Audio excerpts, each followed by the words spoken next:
नमस्कार दोस्तों, स्वागत है आपका स्टडी फॉर सिविल सर्विसेज में। वीडियो को पूरा देखिए। कोई भी आपका फीडबैक है, कोई सजेशन है, तुरंत वीडियो में कमेंट करके जरूर बताइए। अच्छा लगे तो वीडियो लाइक जरूर कर लीजिए और ऐसे वीडियो लगातार फ्री में पाने के लिए चैनल को तुरंत सब्सक्राइब कर लीजिए और बेल आइकन को जरूर टैप कर लीजिए ताकि आगे भी सारे वीडियो आपको मिलते रहे। यूट्यूब में फॉलो करते हैं तो प्लीज ये वाला फ्री टेलीग्राम चैनल जरूर ज्वाइन कर लीजिएगा। सारे नोटिफिकेशन, सारे अपडेट यहीं पे आते हैं, ध्यान रखिएगा। स्टडी फॉर सिविल सर्विसेज का कोई भी पेड ग्रुप अगर आपको ज्वाइन करना है तो सिर्फ 8564805690652386089752386445 यही नंबर है हमारे, सिर्फ जहां पे कॉल या व्हाट्सएप कर सकते हैं। इंस्टाग्राम पे हमारा पेज जरूर फॉलो कर लीजिएगा, studyforcivil.services है। ट्विटर पे हमको जरूर फॉलो कर लीजिएगा, @studyforcivils है। सारे क्वेश्चन अटेम्प्ट करिए और स्कोर अपना तुरंत कमेंट करके। दोस्तों नमस्कार, स्टडी फॉर सिविल सर्विसेज में आप सभी का स्वागत है। इलाहाबाद हाई कोर्ट की जो अपकमिंग वैकेंसीज हैं RO और APS, ठीक है, इसके लिए हम पेड क्विज लगातार देख रहे हैं। अपनी ग्रुप्स हमारे लगातार चल रहे हैं। आप अपनी पूरी तैयारी करने के लिए हमारे साथ जुड़िए। डिस्क्रिप्शन बॉक्स में हमारी कॉन्टैक्ट डिटेल दी हुई है, आप उस पर कॉन्टैक्ट करके एडमिशन ले सकते हैं, ठीक है। वन स्टॉप सोल्यूशन, आपको जो भी रिक्वायर्ड है आपके एग्जामिनेशन में सफलता के लिए वो हम आपको प्रोवाइड कर देंगे, ठीक है। क्वेश्चन फर्स्ट देखेंगे, कहा गया है अंतरिम सरकार का उपाध्यक्ष इसमें से कौन था। तो ब्रिटिश गवर्नमेंट जब इंडिया में रूल कर रही थी तो जो पावर थी उसको ट्रांसफर करने से पहले, कह लीजिए to oversee the transition of country, उसको चेक करने के लिए एक इंटरिम गवर्नमेंट बनाई गई आज़ादी से पहले। इसका अनाउंसमेंट हुआ था 25 अगस्त 1946 और सरकार बनी थी 2 सितंबर 1946 को, ठीक है। तो इसमें जो कह लीजिए प्रेसिडेंट थे सरकार के, अध्यक्ष कह लीजिए उस समय के वायसराय, और उपाध्यक्ष के रूप में जवाहरलाल नेहरू जो है इनको अपॉइंट किया गया था। तो वही बात यहाँ पे पूछी गई, ऑप्शन हमारा फर्स्ट करेक्ट हो जाएगा। इसमें से किस श्रेणी के भोजन में प्रति इकाई कैलोरी की मात्रा सर्वाधिक होती है। तो यहाँ पे जितने भी टाइप्स ऑफ फूड लिखे हुए हैं, जिन भोजन में फैट की मात्रा ज़्यादा होगी, है ना, उससे ही हमको ज़्यादा मात्रा में कैलोरी, है ना, प्राप्त होती हैं, जो नुकसानदायक भी होती हैं। निम्नलिखित में से किस संघ या संगठन की स्थापना ज्योतिबा फूले ने की थी। तो 1873 में पुणे महाराष्ट्र में इन्होंने सत्यशोधक समाज जो है इसको स्थापित किया था। In the context of economics what does P stand for EPF, है ना। EPF जो है उसमें P का क्या मतलब है, तो फुल फॉर्म होता है इसका एम्प्लॉय प्रोविडेंट फंड, यानी कि कर्मचारी भविष्य निधि। तो प्रोविडेंट में यहाँ पे B ऑप्शन को चुनेंगे, ठीक। अगला है ला लीगा ट्रॉफी का संबंध किस खेल से है। तो जैसे अभी क्रिकेट का वर्ल्ड कप चल रहा है, ठीक है, तो वैसे ही एक इंटरनेशनल ऑर्गेनाइजेशन होता है फुटबॉल का, है ना। उज्जैन जो वर्तमान मध्य प्रदेश में है, इसका प्राचीन नाम क्या था, हमें ये बताना है। तो महाजनपद काल में इसको अवंतिका कहते थे। पानी को शुद्ध करने के लिए आमतौर पर इस्तेमाल किया जाने वाला रासायनिक तरीका इसमें से कौन सा है, ठीक है। तो नॉर्मली हम आपने जो है घरों में हम आपको अगर ज़रूरत होती है, तो जैसे अगर मान लीजिए आजकल लोगों के घरों में रिवर्स ऑस्मोसिस वाले RO लगे हुए हैं, ठीक। अदरवाइज हम पानी को बॉईल कर लेते हैं, ठीक है। और लेकिन जो केमिकल एक प्रोसेस होता है, तो क्लोरीनीकरण कह सकते हैं, क्लोरीन जो होती है उसके माध्यम से जो पानी है उसको पीने के लायक या शुद्ध किया जाता है। अगला है निम्नलिखित में से कौन दिल्ली सल्तनत के इतिहास का लेखक नहीं था। तो दिल्ली सल्तनत में 5 डायनेस्टीज ने रूल किया। उसके बाद मुगल डायनेस्टी जो आती है, ठीक है, उसमें भी प्रमुख शासक हुए, बाबर से लेकर के जो है औरंगजेब तक हम पढ़ते हैं ना जैसे। तो यहाँ पे अब्बास खान शेरवानी जो ऑप्शन फर्स्ट में लिखा हुआ नाम, ये एसोसिएटेड थे अकबर के जो है दरबार से, ठीक है। उस समय के जो कुछ हिस्टोरिकल टेक्स्ट है उसके बारे में उन्होंने जो है जानकारी दी या लिखा। तो उसी क्रम में देखेंगे इसी शासनकाल में जो है एक पुस्तक इन्होंने लिखी थी, तारीख है शेर शाही, है ना, काफ़ी पॉपुलर है। इसका नाम भी ध्यान रखेंगे, अब्बास खान शेरवानी की है। शेर शाह सूरी से संबंधित जो कह लीजिए जानकारी इस पुस्तक में है। बाकी ये लोग जो है 3 ऑप्शन में ये दिल्ली सल्तनत से संबंधित थे। भारतीय स्वतंत्रता अधिनियम ब्रिटिश संसद के द्वारा कब पारित हुआ। तो इंडियन इंडिपेंडेंस एक्ट के माध्यम से भारत को आज़ादी मिली, ठीक, 1947।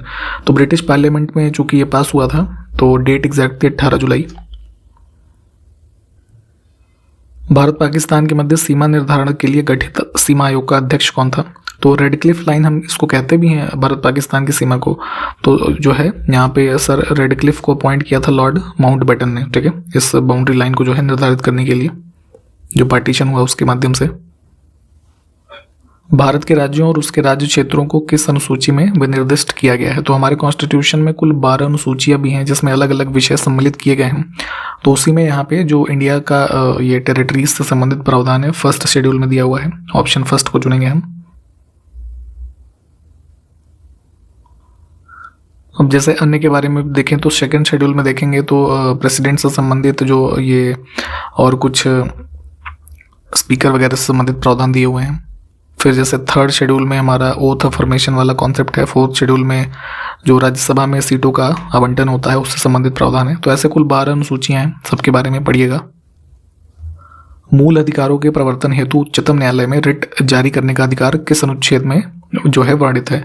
तो फंडामेंटल राइट्स का अगर वॉयलेशन है तो उस केस में उसके इन्फोर्समेंट के लिए सुप्रीम कोर्ट रिट्स इशू कर सकती है 5 प्रकार की: mandamus, certiorari, quo warranto, habeas corpus और प्रोहिबिशन। ठीक है, तो ये कहाँ दिया हुआ है? फंडामेंटल राइट भाग 3 में जो है उसके आर्टिकल 32 में। और सुप्रीम कोर्ट के बाद जैसे हाई कोर्ट्स भी रिट्स इशू कर सकते हैं। ठीक, इनके ये रिट इशू करने का जो प्रावधान है किस अनुच्छेद में है? तो 226 में। लोकसभा में शून्यकाल की अवधि अधिकतम कितनी हो सकती है? ठीक है, तो देखिए सेशन कोई भी स्टार्ट होता है जैसे हर दिन लोकसभा का, तो पहले क्वेश्चन आवर होता है। ठीक है, उसके बाद 0 आवर का एक इन्वेंशन है, ये इंडियन इन्वेंशन है। क्वेश्चन ये भी पूछा जाता है कि इसकी जो है प्रावधान किस देश ने सर्वप्रथम किया? तो पार्लियामेंट्री प्रोसीजर में इंडिया का इन्वेंशन है, जिसमें क्या होता है कि जो अर्जेंट पब्लिक इंपॉर्टेंस के क्वेश्चन से कह लीजिए उससे संबंधित डिस्कशन यहाँ पे हो सकता है। तो ये मैक्स टू मैक्स 1 घंटे का सेशन हो सकता है। ठीक, ये मतलब पार्लियामेंट्री जो हमारी लोकसभा की रूल बुक्स हैं उसमें मेंशन नहीं है, इसको ध्यान रखेंगे। निम्नलिखित में से किस राज्य में 60 से कम सदस्यों वाली विधानसभा है? तो जैसे उत्तर प्रदेश में हम पढ़ते हैं कि 403 विधायक होते हैं ना उसमें विधानसभा में। तो कुछ छोटे राज्य हमारे हैं जहाँ पे 60 से कम सदस्य हैं। जैसे गोवा में कुल 40 मेंबर्स होते हैं, सिक्किम में 32 लोग हैं कुल, मिजोरम में भी 40 हैं। तो ऑल ऑफ द अबव 60 से कम ही हो जाएंगे। भारत के पंचायती राज व्यवस्था का वास्तुकार किसको कहते हैं? तो जो हमारा 3 टायर सिस्टम है पंचायती राज का, उसके रिकमेंडेशन किसने दी थी? बलवंत राय मेहता कमेटी ने। ठीक, तो इनको ही भारत की जो पंचायती राज व्यवस्था है उसका वास्तुकार कहते हैं। निम्नलिखित में से किसने हिरण्यगर्भ धार्मिक कार्य कराया था? ठीक है, तो एक प्रकार का जो धार्मिक अनुष्ठान या यज्ञ होता था हिरण्यगर्भ। ठीक, इसको परफॉर्म किया था दंती दुर्ग ने। दंती दुर्ग कौन था? जो राष्ट्रकूट एम्पायर था उसका फाउंडर। ठीक है, और जो है यहाँ पे ऑप्शन सी को चुनेंगे। बेसिकली इसको इस पर्पज से परफॉर्म करते थे कि जो शासक है वो क्षत्रिय बनने जा रहा है। ठीक है, तो कुछ उस ऑब्जेक्टिव के साथ। सरकारी आयोग का गठन किया गया था भारत में किस उद्देश्य से? सेंटर और स्टेट के बीच में जो रिलेशंस हैं उसको रिव्यू करने, उसके बारे में रिकमेंडेशन देने के लिए। तो इसको सेटअप किया गया था 1983 मार्च में। RS सरकारिया जो है इसके कमीशन के अध्यक्ष थे, इस नाम को भी ध्यान रखेंगे। गुर्जर प्रतिहार शासकों में से किसकी उपाधि आदिवारा थी? ठीक है, शासकों के अलग अलग टाइटल्स हैं। तो जो है मिहिर भोज है ना, या इसको भोज फर्स्ट भी कहते थे। तो आदिवारा के टाइटल जो है तो इनसे संबंधित थी। ध्यान रखिएगा, गुर्जर प्रतिहार शासकों से संबंधित थे ये शासक। और बेसिकली ऐसे समझ सकते हैं कि क्या था कि जो मिहिर भोज था भगवान विष्णु का एक उपासक था। ठीक है, तो वाराह नाम से उनको जानते हैं, तो आदिवारा टाइटल इसने वहीं से अडॉप्ट किया। भारत के मुख्य निर्वाचन आयुक्त की पदावधि क्या होती है? Tenure of chief election commissioner. तो टोटल में या तो 6 साल वो रह सकते हैं, या फिर मान लीजिए काफ़ी लेट अपॉइंटमेंट हुई तो मैक्सिमम उनकी आयु जब 65 वर्ष की हो जाएगी तब वो रिटायर होना पड़ेगा उन्हें। ठीक है, तो इन दोनों में से जो भी कंडीशन पहले हो, ऑप्शन हम बी को चुनेंगे। दिनेश गोस्वामी समिति का संबंध इसमें से किस विषय से था? तो भारत में जो इलेक्शन से संबंधित इलेक्टोरल रिफॉर्म्स हैं उसके बारे में भारत सरकार ने ये कमेटी गठित की थी। इंग्लिश के कुछ क्वेश्चंस को देखेंगे। Find out which part of the sentence has an error. तो ब्रैकेट में देखिए हमारा सेंटेंस 3 पार्ट में है। On being called all of us entered into the room. वैसे तो ठीक है, यहाँ पे द का यूज जो है सुपरफ्लुअस बना रहा है इसको। ठीक है, तो हमारे 3rd पार्ट में एरर हो जाएगी। फिर से एरर देखना है सेंटेंस में। I waited for you but you never turned up. तो इसमें एरर नहीं है कुछ, ये वाला ठीक है हमारा। इसमें ब्लैंक के लिए हमको करेक्ट ऑल्टरनेटिव चूज करना है। तो by a single mean act he blank space out all his good deeds. ठीक है, तो एक इडियम के रूप में यूज करते हैं वाइप्ड आउट, है ना। ऑप्शन ए को चुनेंगे कि अब उसके एक सिंगल कृत्य से उसके सारे जो अच्छे डीड्स थे, कार्य थे, वो समाप्त हो गए, है ना। वाइप्ड आउट का मतलब होता है कि कह लीजिए कंप्लीटली लॉस्ट समथिंग। ठीक है, इस तरीके से कुछ समझ सकता है। इसमें फिर से ब्लैंक्स को भरना है। I was conscious blank space a break in my voice. तो यहाँ पे कॉन्शियस के साथ हम यूज करते हैं कॉन्शियस ऑफ। ठीक है, कॉन्शियस ऑफ समथिंग और समवन। ठीक, तो यहाँ पे ब्रेक इन माई वॉइस को ये हो गया समथिंग ना, तो कॉन्शियस ऑफ को यूज करेंगे। नेक्स्ट है ईडीएम का मीनिंग बताना है हमको। तो ऑल मून शाइन। ठीक है, इसका मतलब क्या होता है? तो ये होता है फार फ्रॉम रियलिटी, हम चूज कर सकते हैं। यानी कि ऑल मून शाइन का मतलब होता है झूठ से भरा हुआ, है ना, टोटल लाइज, है ना, जिसका वास्तविकता से कोई संबंध नहीं है, वास्तविकता से परे हो, फार फ्रॉम रियलिटी। फिर से ईडीएम का मीनिंग बताना है। At a snail space. ठीक है, स्नेल एक जीव होता है जिसको हिंदी बोलते हैं घोंघा। ठीक है, बहुत छोटा सा और बहुत ही स्लो चाल होती है इसकी, तो उसी से ये बना हुआ है एट अ स्नेल स्पेस, मतलब बहुत ही स्लोली, है ना, कोई चीज हो रही हो। फिर से यहाँ पे वन वर्ड सब्स्टिट्यूशन को हमें चूज करना है। One who sets type of books, newspapers etcetera. तो बेसिकली इसके लिए यूज करते हैं कंपोजिटर। ठीक है, जो किसी प्रकार की, है ना, बुक्स या न्यूज़पेपर को सेट करता हो। Land covered by water on 3 sides, है ना, जैसे जीएस वगैरह में, ज्योग्राफी में खास करके आप पढ़ते हैं ना पेनिनसुला के बारे में, तो 3 तरफ से पानी से घिरी हुई भूमि होती है। ठीक है, एक सेंटेंस है, कोटेड पार्ट को हमें इंप्रूव करना है। ठीक है, तो will you lend me few rupees for the taxi fare. तो टैक्सी के किराए के लिए उसको कुछ रुपए ही तो चाहिए होंगे ना, तो बहुत ही कुछ के लिए अ फ्यू यूज करते हैं। ठीक है, अ फ्यू, फ्यू और द फ्यू। ठीक है, इन तीनों के अर्थ अलग अलग होते हैं, इन तीनों के बारे में पढ़िए आप। हिंदी के जिन वर्णों का उच्चारण करते समय केवल श्वास का प्रयोग किया जाए, उन वर्णों को क्या कहते हैं? तो अघोष शब्द होते हैं जिसमें केवल श्वास का प्रयोग करते हैं। ठीक है, और जिसमें स्वर तंत्रियों में भी कंपन होता है, उसको सघोष बोलते हैं। तो यहाँ पे अघोष को चुनेंगे। अघोष के एग्जाम्पल में जैसे हम क वर्ग, फिर जैसे च वर्ग, है ना, इन सब के जो प्रथम और द्वितीय वर्ण है वो अघोष होते हैं। तो कौन कौन से शब्द हुए जरा कमेंट कीजिए कमेंट बॉक्स में। अगला है हिंदी वर्णमाला में ऊष्म व्यंजन कौन कौन से होते हैं? तो ऊष्म व्यंजन में बेसिकली क्या होता है कि एक जैसे इनके उच्चारण के समय या बोलते समय एक गर्म वायु जो है निकलेगी मुंह से, और इनके उच्चारण में जो श्वास है उसकी प्रबलता होती है। तो यहाँ पे ऑप्शन फर्स्ट श, श, स और ह। दुराचार शब्द में कौन सा उपसर्ग है? तो आचार में लगा हुआ ना, तो दुर उपसर्ग हो जाएगा, ऑप्शन डी। अगला है मुझे शब्द जो है किस प्रकार का सर्वनाम है? तो सर्वनाम में जैसे यहाँ पे हम इन तीनों के बारे में थोड़ी बात करें, तो जैसे फिलहाल मुझे जो है उत्तम पुरुष का उदाहरण है। उत्तम पुरुषवाचक सर्वनाम में क्या होता है कि ऐसे सर्वनाम जहां पर वक्ता जो है वो स्वयं को प्रकट करता है।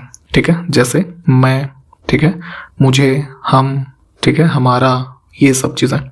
ठीक, मध्यम पुरुष की अगर हम बात करें तो मध्यम में जैसे तू, तुम, है ना, तुझे, तुम्हारा, ये सब शब्द आएंगे। जहाँ पे अब जैसे ये अन्य की भी बात कर लेते हैं, तो अन्य में वह, वे, उसने, इसके, इसका, उसका, ये सब जो शब्द हैं ये आते हैं। ठीक, तो इसमें फर्स्ट को चुनेंगे फिलहाल हम।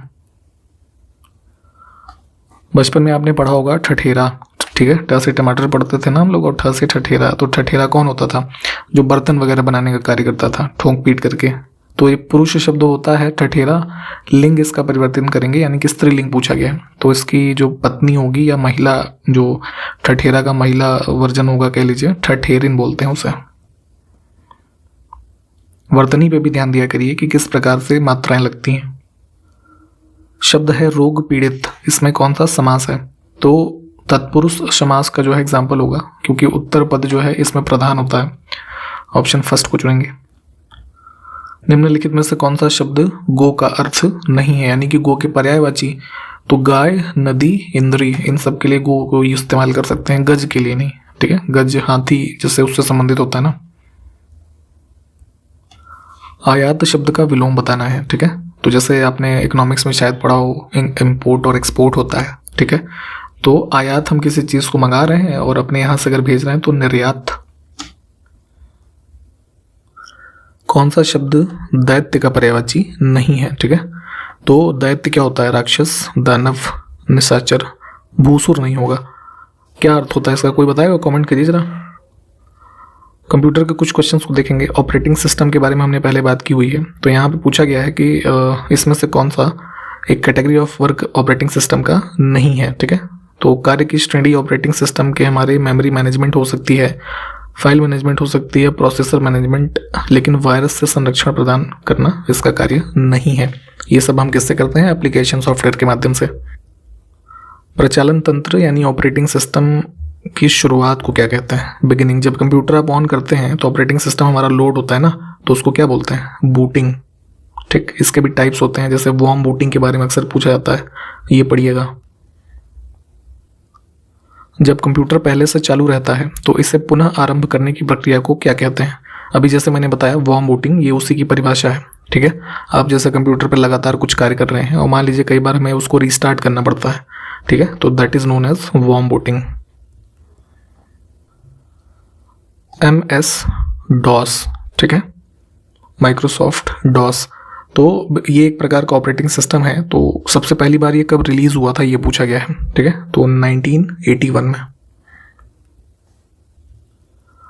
IBM एक कंपनी है, इनके द्वारा भी एक ये डॉस OS जो है डेवलप किया गया। तो ये क्या था? तो सिंगल यूजर सिंगल ऑपरेटिंग जो है ना, कह सकते हैं ये था हमारा। जैसे अभी वर्तमान में क्या होता है कि मल्टी यूज़र है ना, ऑपरेटिंग सिस्टम आ गए हैं, मल्टी यूज़र, मल्टीटास्किंग, लेकिन ये सब इनिशियल डेज के हैं। तो यहाँ पे सिर्फ एक बार में एक ही यूज़र और सिंगल टास्क पे कार्य कर सकता था।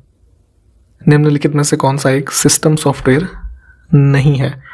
तो बेसिकली यहाँ पे सिस्टम सॉफ्टवेयर के रूप में ऑपरेटिंग सिस्टम्स के एग्जाम्पल हैं यूनिक्स, डॉस, विंडोज़। कैस्परस्की एक प्रकार का एक कंपनी है बेसिकली, और ये एंटीवायरस बनाती है। ठीक,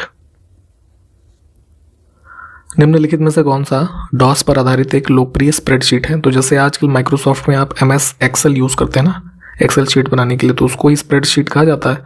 तो डॉस बेस जो है ये लोटस 1 2 3 करके होता था पहले। इतने सारे हमने क्वेश्चंस डॉस के देखे, तो उसका फुल फॉर्म ही पूछा गया। तो डॉस का फुल फॉर्म क्या होता है? तो डिस्क ऑपरेटिंग सिस्टम। ठीक,